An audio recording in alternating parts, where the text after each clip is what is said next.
오늘은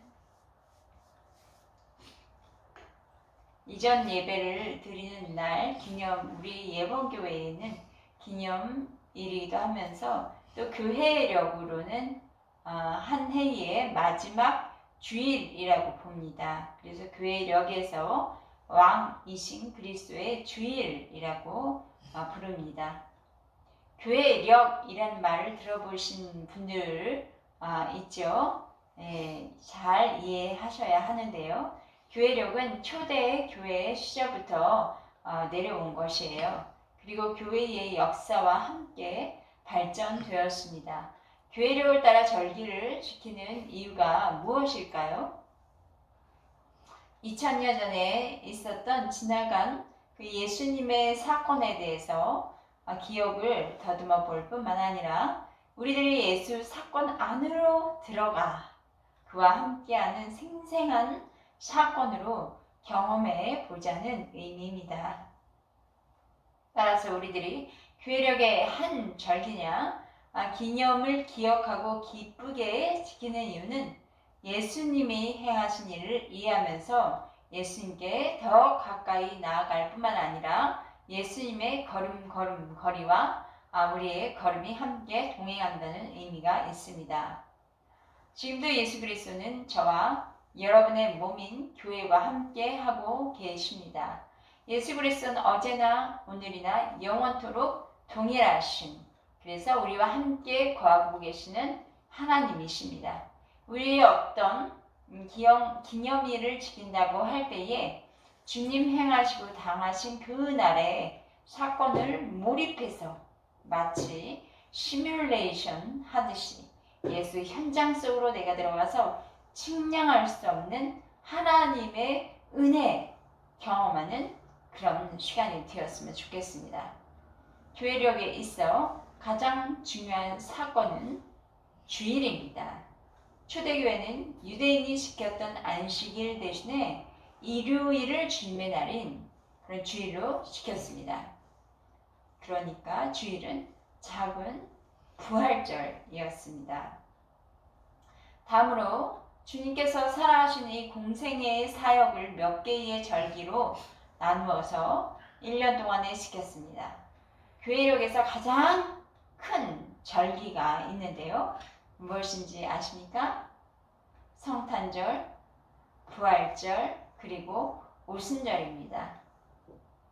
그리고 이 성탄절이 끝나고 주연절이라는 첫 번째 주일은 주님이 세례받으신 것을 기념하는 수세 주일이고요. 다음에 산상변모 주일, 그 다음에 사순절 이런 순으로 지켜지고 있습니다. 이렇듯이 교회력 안에는 여러 기념일들이 있습니다. 이러한 기념일들, 한국교회에서 지키는 기념일도 있고요. 잘 지켜지지 않지만 또 만성절이라든지 오늘의 날인 왕의 그리스도 주일 등이 있는데요. 이런 기념일들은 큰 절기를 마치면서 그 다음번에 중요한 절기를 이렇게 연결시켜주는 과도기적인 날이라고 봅니다. 그래서 오늘은 왕이신 그리스도의 주일이라고 부르는 교회력 안에서는 한 해의 마지막 주일입니다. 이날은 한 해를 마감하면서 우리가 예수 그리스도께서 이 세상의 왕이심을 고백하는 날이지요. 온 세상이 예수님을 왕으로 모시며 하나님의 나라가 온 세상에 이루어지기를 기도하는 날입니다. 2021년 왕이신 그리스도의 주일에 함께 살펴볼 말씀은 사무엘하 23장입니다. 오늘의 말씀 다윗이 하나님께 드리는 찬양의 고백인데요. 다윗은 22장 사무엘하 22장에서도 모든 원수의 손과 사울의 손에서 자신을 건지신 구원하신 하나님을 찬양하는 그런 고백을 하고 있었습니다. 이후에 오늘 본문 23장 앞부분인 말씀에서도 하나님 앞에 찬양의 고백을 하고 있습니다. 이 찬양을 하는 다윗은 지금 이전에 지금은 왕이고 또 이미 나라가 안정되었을 때입니다. 이쯤 되면 자신을 높이거나 아니면 자신이 행한 업적을 묵상할 수가 있어요. 그러나 다윗은 왕임에도 불구하고 진짜 왕은 하나님이시라 고백하고 자신은 다만 대리 통치자에 불과하다는 사실을 잘 아는, 그래서 하나님의 마음과 합한 자 다윗이었는데요. 하나님을 진실되게 경외하는 믿음은 변함없이 한결같은 사람이었습니다. 지금은 자신의 나이가 많아져서 지금까지 살아온 자신의 삶을 돌아보며 고백을 합니다. 성경 23장 윗부분에 이렇게 기록되어 있죠. 다윗의 마지막 말이라. 어찌 보면 다윗의 유언과 같은 말이죠. 정말 여러분이 마지막 돌아가시는 날이 있을 그때에 어떤 고백을 할 수 있을까요? 생각해 보신 적이 있나요? 우리 앞에 있는 자손과 사람들에게 우리를 만나 주실 또 하나님 앞에서 우리는 자신의 삶을 돌아보면서 무엇이라고 고백할 수 있을까요? 다윗은 오늘 말씀에서 무엇이라고 고백하였는지요? 살펴보도록 하겠습니다. 자신의 지난 날들을 돌아보면서 하나님을 경외한 진실한 사람 다윗에게 하나님께서 베풀어 주신 그 은혜와 복에 대해서 다윗은 고백을 합니다. 다윗의 고백에 찬양에 귀 기울여 들으면서 우리가 다윗의 고백처럼 마지막 때에 죽을 때에 하나님을 경외하는 신실한 사람으로 산 누구누구라는 사람들의 우리를 향한 고백이요. 또 우리 자신도 하나님을 진실되게 경외함으로 살았습니다. 그렇게 고백하는 그런 은혜가 있었으면 좋겠습니다. 인생의 끝자락에 선 사람 다윗, 그의 고백을 한번 들어보겠습니다. 23장 3절 말씀 읽어주십시오. 여호와의 영이 나를 통하여 23장 3절입니다. 이스라엘의 하나님이 말씀하시며 이스라엘의 반석이 내게 이르시기를 사람을 공의로 다스린 자 하나님을 경외함으로 다스린 자요.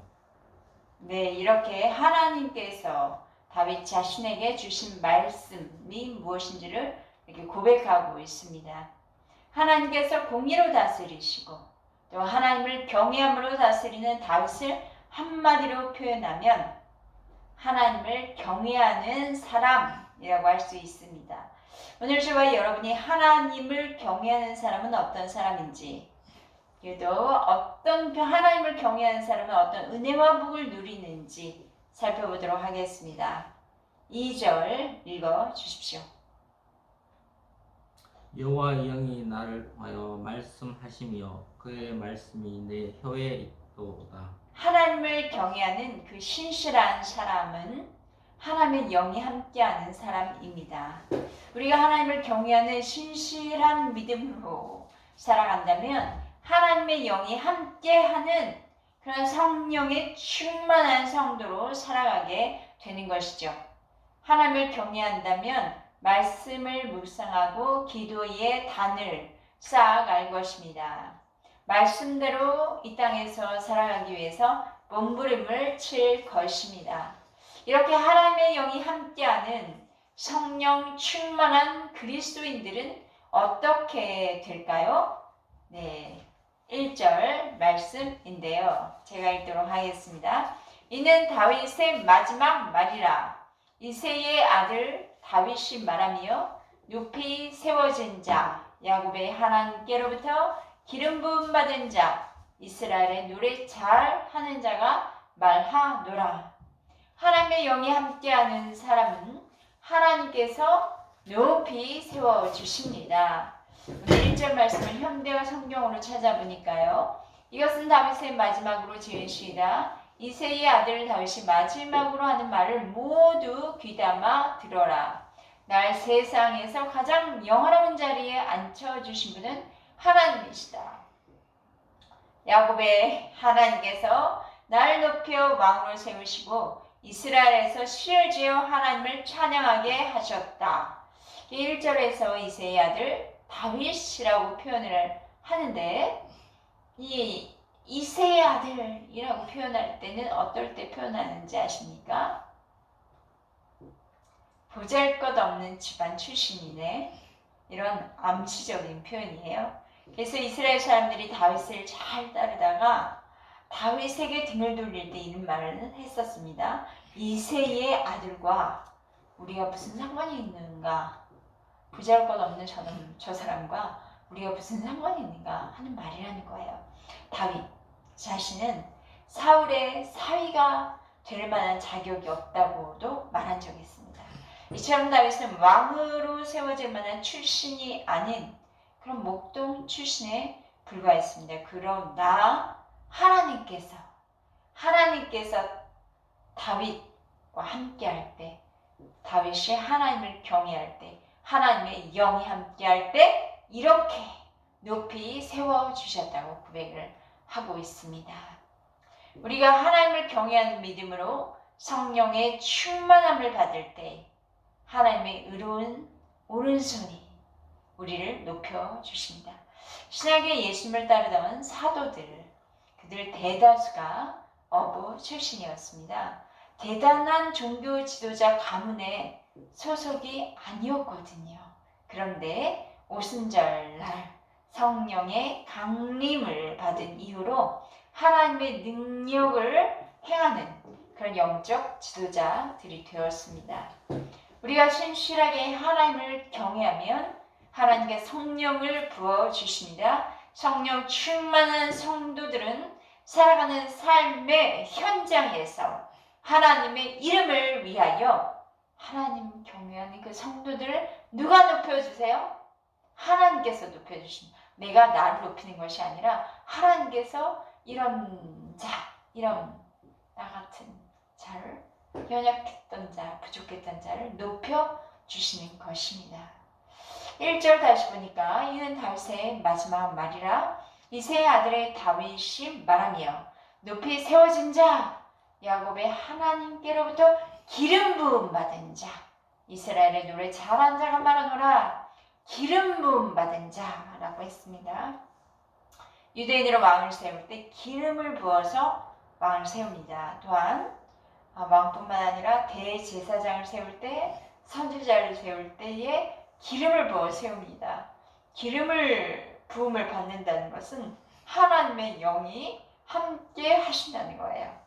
다윗은 사무엘에게 기름 부음을 받았습니다.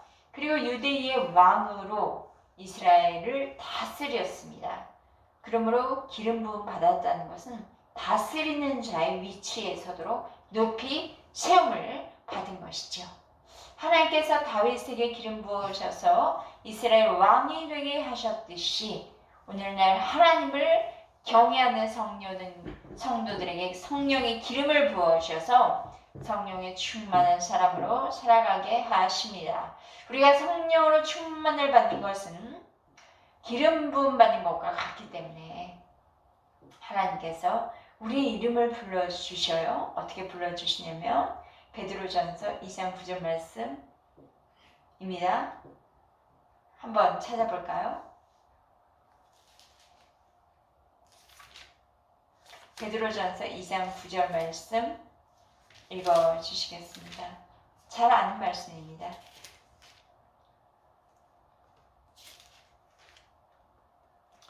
그러나 너희는 택하신 족속이요 왕같은 제사장이요 거룩한 나라요 그의 소유가 된 백성이 이는 너희를 어두운 데서 불러내어 그의 귀한 빛에 들어가게 하신 이의 아름다운 덕을 선포하게 하려 하심이라. 네, 하나님을 경외하는 성도들은 하나님의 영이 함께하기에 어떻게 할까요? 그 다음엔 찬양합니다. 그래서 1절 다시 보니까 이는 다윗의 마지막 말이라 이새의 아들 다윗이 말하며 높이 세워진 자 야훼 하나님께로부터 기름 부음 받은 자 이스라엘에 노래 잘하는 자가 말하노라. 이스라엘에서 노래 잘하는 사람을 찬양을 잘한다는 사람인데, 이것은 찬양의 실력이 뛰어나다는 것보다는 누구나 하나님을 찬양하는 데에 열심히 있는 사람이다 라고 할 수 있습니다. 누구보다 하나님을 찬양하는 일에 열심히 있는 사람. 하나님의 영이 우리에게 임하시면 우리는 하나님의 영의 인도함을 받기 때문에 하나님을 찬양하는 것, 하나님을 찬양하는 것이 즐거워요. 하나님의 성령이 우리에게 임하시면 우리는 성령의 충만한 가운데서 하나님을 찬양하는 일에 열심을 내게 되고 또 신령한 노래를 부르게 됩니다. 그래서 에베소서 5장 19절에 이렇게 말씀하세요. 시와 찬송과 신령한 노래로 서로 화답하며 너희의 마음으로 주께 노래하고 찬송하며. 우리가 이렇게 늘 기쁨과 또 늘 찬양으로 화답하며 살아가면 좋겠죠. 그런데 우리가 그런 환경 가운데 있으면 좋겠지만 그런 환경이 아니라 힘들고 어려운 환경에 처할 때가 있습니다. 답답하고 무엇을 어떻게 해야 할지 모를 때도 있고요. 그럴 때 우리가 할 수 있는 일은 더욱 기도하고 찬송하는 일입니다. 사도행전 16장에서는 바울과 실라가 빌립보 감옥에 있었습니다. 그런데 그들은 기도하고 찬송했습니다. 그러자 온 문이 열리는 역사가 일어났습니다. 문이 열린다는 것은 실제 삶의 현장에 안 풀리던 일들이 풀리는 일이기도 하겠고요. 또는 나의 영이 열려서 능히 그 어려운 환경을 극복할 수 있는 그런 힘, 파워가 생기기도 하는 것이에요. 하나님의 영으로 기도하고 하나님의 영으로 찬송할 때 우리를 묶고 있던, 우리를 억압하고 우리를 어떤 어둠의 세력이 묶고 있다면 그 모든 문들이 열립니다. 우리를 힘들게 하는 모든 갇힘에서 우리가 풀어나지는 역사가 일어나게 되는 것입니다. 교회와 성도들이 하나님을 경외함으로 전심으로 성령 충만한 가운데 찬양을 할 때, 하나님 앞에 찬양할 때 우리의 지구촌, 지금 겪고 있는 모든 코로나로부터 자유하게 되고 일상적인 삶, 자유로운 삶으로 돌아갈 수 있음을 믿습니다. 그러니 지금은 성령으로 기도할 때입니다. 지금은 성령으로 찬송할 때입니다. 찬송과 기도를 멈추지 않을 때에 새로운 하나님의 역사가 일어날 것입니다. 아멘. 하나님을 경외하는 사람들에게 하나님의 영을 부어주셔서 높이 세워지게 하시고 또 기름 부음 받아서 하나님을 찬양하는 삶을 살게 하시고요. 그리고 하나님을 경외하는 사람들에게는 이제 주시는 복이 있습니다. 4절 읽어 주십시오. 그는 돋는 해 아침빛 같고 구름 없는 아침 같고 비 내린 후에 광선으로 땅에서 우미 돋는 새 풀 같으니라 하시도다. 네, 돋는 해라는 말은 참으로 익숙한 말입니다. 우리가 이전에 선교단체에 있었을 때에 우리 모임에 쓰여진 우리 모임을 향한 그런 비전이 바로 돋는 해였습니다. 하나님을 경외하는 사람은 어둠의 밤이 물러가고 새 아침에 해가 뜨는 것 같은 광명으로 우리를 회복시켜 주십니다. 절망과 좌절과 고통의 시간은 있을 수 있는데요. 반드시 그런 시간을 지나서 터널을 지나서 새로운 희망의 빛 가운데 살아가게 된다는 말씀입니다. 예수님은 죄와 악과 사망의 그늘에 앉아 고통당하는 사람들에게 돋는 해의 아침빛으로 오셨습니다. 해가 붕 하고 떠오를 때 그럴 때 굉장히 영화롭죠. 그런 걸 우리가 경험하기 위해서 해돋이를 하러 많이 신년에 해돋이를 하러 찾아 여행을 가기도 하는데요. 이 돋는해의 아침빛, 영원한 돋는해의 아침빛 되시는 예수 그리스도이십니다. 그래서 우리가 예수님 안에 거하면 고통과 절망의 어둠이 잠시 올지라도 곧 물러갑니다. 그리고 희망의 빛 가운데 살아가게 되는 것입니다. 예수님의 땅에 오심으로 빛의 나라, 하나님의 나라가 우리 이제 안에 임했습니다. 진심으로 하나님을 경외하고 예수를 믿는 성도들은 어둠이 물러가고 돋는 해와 같은 아침 빛의 은혜가 임하게 되는 것입니다. 기아와 재난과 전쟁을 겪고 있는 지구촌에 필요한 것은 어둠이 물러가고 치료의 광선이 임한 것을 경험하는 것입니다. 곧 예수님을 경험하셔야 해요. 그래서 모두가 다시 힘을 얻어 희망의 빛 가운데에 일상을 회복하는 것입니다. 가정에 또 사업체와 직장, 삶의 현장에 절망의 어둠이 물러가고 치료의 광선, 희망의 빛이 떠오르게 하실 예수 그리스도를 기대합니다. 새해를 행하실 줄 믿고 예수님의 이름을 의지하는 저와 여러분 되시기를 축원합니다. 그러니까 하나님을 경외하는 사람들에게 주어지는 복은 무엇입니까?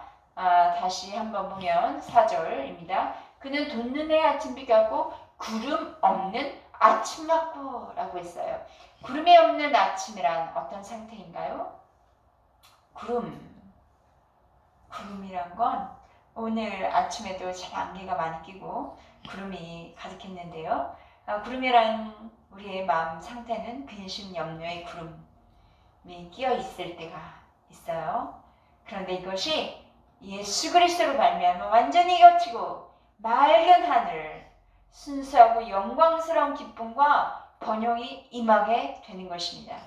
밝은 해가 떠오르는 아침을 시작할 때에 그때에 우리가 함께 하실 주님의 은혜를 기대하면서 기쁨으로 감사하고 시작한 사람들이 있고요. 반대로 아침에 눈을 딱 뜨면 아침이 시작됐는데 오늘 하루 어떻게 살아가야 하나, 오늘 하루의 일로 인해 걱정과 근심을 찌든 그런 시작을 하는 사람들이 있습니다. 자, 저와 여러분은 지금 어떤 사람들 가운데 속해 있나요? 들어보실까요? 예수님께서는 우리에게 말씀하십니다. 수고하고 무거운 짐진 자들아 다 내게로 오라. 또 베드로전서 5장 7절 베드로 사도 통해서 주신 말씀, 너희를 염려를 다 주께 맡기라. 이는 그가 너희를 돌보심이라. 매일 아침 눈을 뜰 때에 우리 이렇게 기도하기로 합시다. 힘들고 어렵다고 어떻게 해야 할지 모르는 일 때문에 걱정하고 근심스러웠던 거, 염려했던 거 다 주님의 발 앞에 내려놓습니다. 오늘 나의 삶을 구름이 거치게 하실 주님 기대합니다. 주님이 주시는 그 화창한 아침에 삶을 살게 하실 주님을 기대합니다. 도와주세요. 함께 하소서. 그렇게 날마다 기쁨과 감사로 매일매일의 삶의 문을 열어가는 저와 여러분 되기를 축복합니다. 하나님을 경외하는 사람들에게 주시는 복. 4절 제가 다시 보면요. 그는 돋는 해 아침빛 같고 또 구름 없는 아침 같고, 다음에는 비 내린 후에 광선으로, 비가 내린 후에 그 쫙 비추는 그 광선으로 땅에서 우미 돋는 새풀 같으리로다. 아주 시적인 표현인데요. 이 비라는 것은요, 하나님의 은총을 의미합니다. 이 비가 메마른 대지 위에 비가 내리면 촉촉하지 않습니까? 또 뿌려진 씨앗들이 있는데 그 씨들이 새록새록 싹을 냅니다.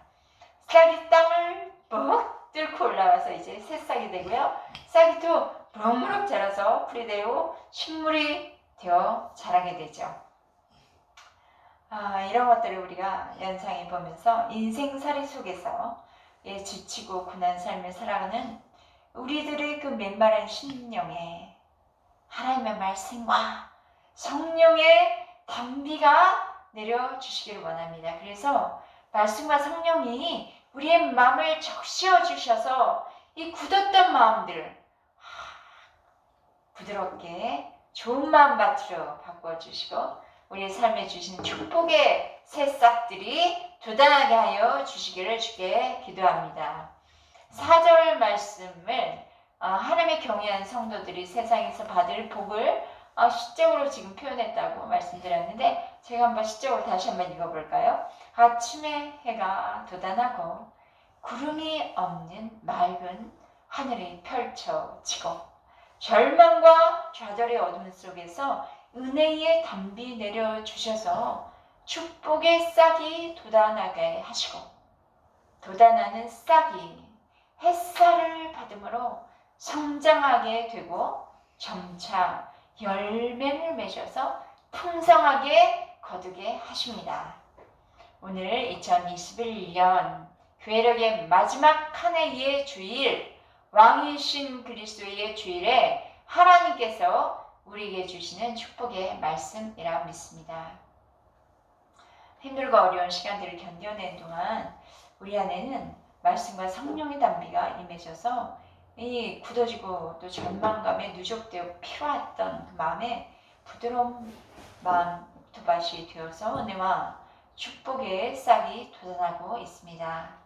그리고 이때 주신 그리스도의 햇살을 받아서 풍성한 열매를 거둬 하나님께 영광을 돌리는 기회의 땅 우리가 예본교회가 세종에서 예배드리게 하셨음을 믿습니다. 오늘 예배드리는 우리 모두에게 주신 말씀 선포합니다. 너는 돋는 해에 아침비 같고 구름 없는 아침 같고 비 내린 후에 광선으로 땅에서 우미 돋는 새풀 같으니라. 아멘. 5절 말씀 읽어 주십시오. 내 집이 하나님 앞에 이 같지 아니하냐. 하나님이 나와 더불어 영원한 언약을 세우사 만사에 구비하고 경고하게 하셨으니 나의 모든 구원과 나의 모든 소원을 어찌 이루지 아니하시랴. 네, 하나님을 경외하는 성도들에게 하나님께서 맺어주실 언약은 내 집이 하나님 앞에 있는데 하나님이 나와 더불어 영원한 언약을 세우셨어요. 그 언약을 세우시고 이제 만사에 구비하고 경고하게 하셨다. 그 만사에 구비하고 경고하게 하셨다. 그것은 언약을 이루실 만한 만반의 준비를 다 갖추고 계신다는 거예요. 하나님은 하나님을 경외하며 예수를 믿는 성도들에게 주신 그 언약을 이루시기 위해서 쉬지 않고 계십니다. 하나님은 언약에 신실한 분이세요. 하나님께서 우리와 언약 이루시기 위해서 지금도 모든 것을 다 준비하고 우리를 또 경고하게 하고 계십니다. 그러므로 신실하신 하나님 앞에서도 우리도 하나님의 언약을 지켜야겠습니다. 그 언약이라는 게 신명기 7장 9절 말씀에 적혀 있는데요. 한번 읽어 보실까요? 신명기 7장 9절 찾아보시겠습니다.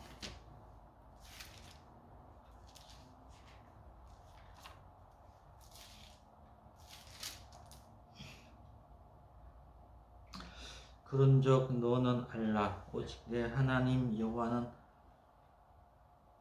하나님이시며 신실하신 하나님이시라. 그를 사랑하고 그의 계명을 지키는 자에게는 천대까지 그의 언약을 이행하시며 인애를 베푸시되. 네, 하나님의 그의 언약을 이행하시며 인애를 베푸시는 데 조건이 있다는 거예요. 그의 계명을 지키는 자에게.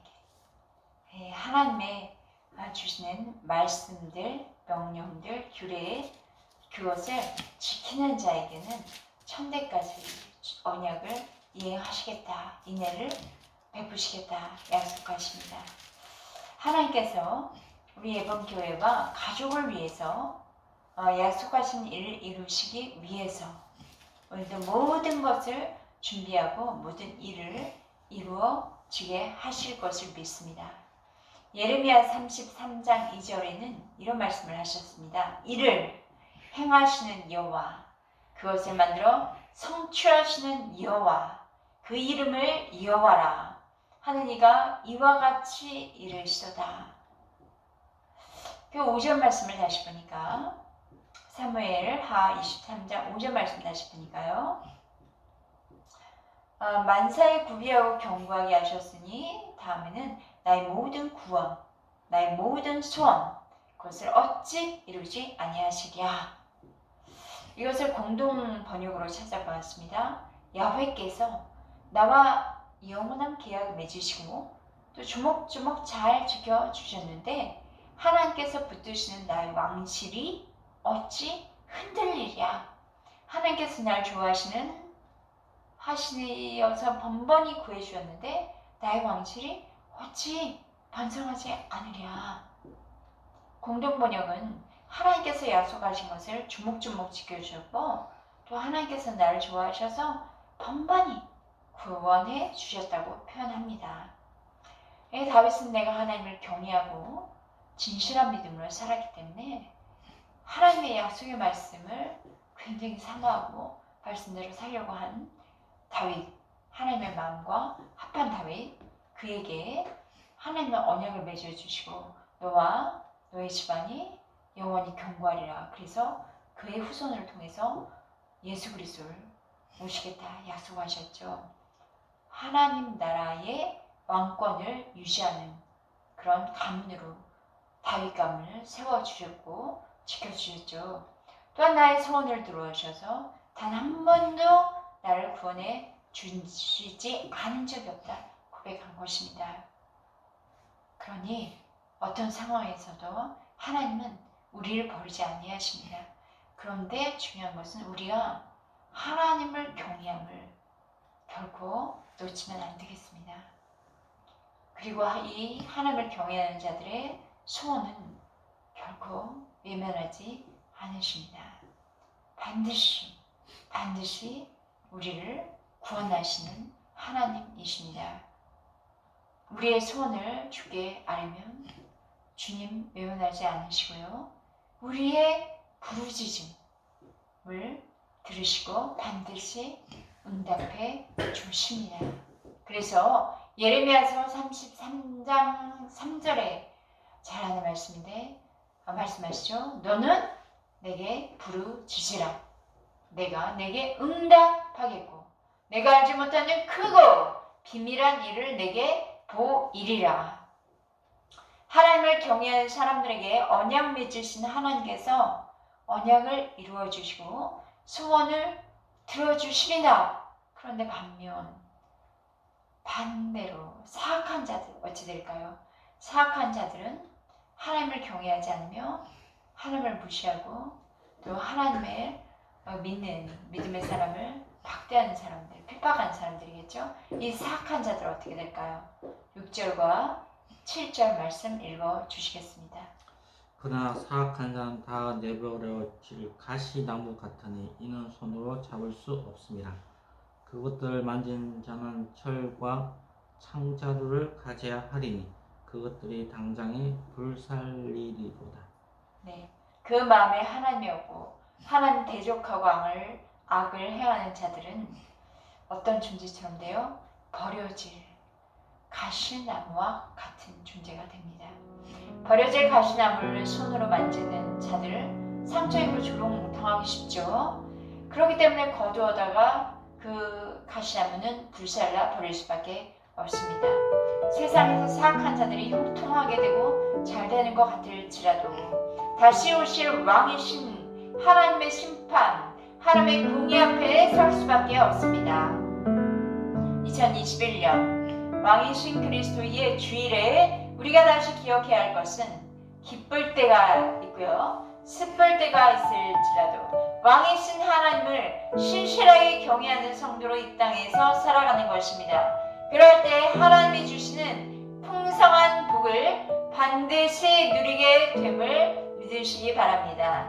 하나님의 언약의 백성으로서 감사하며 기뻐하는 예복교회 모든 가족 되시기를 주의 이름으로 축복합니다. 기도하시겠습니다.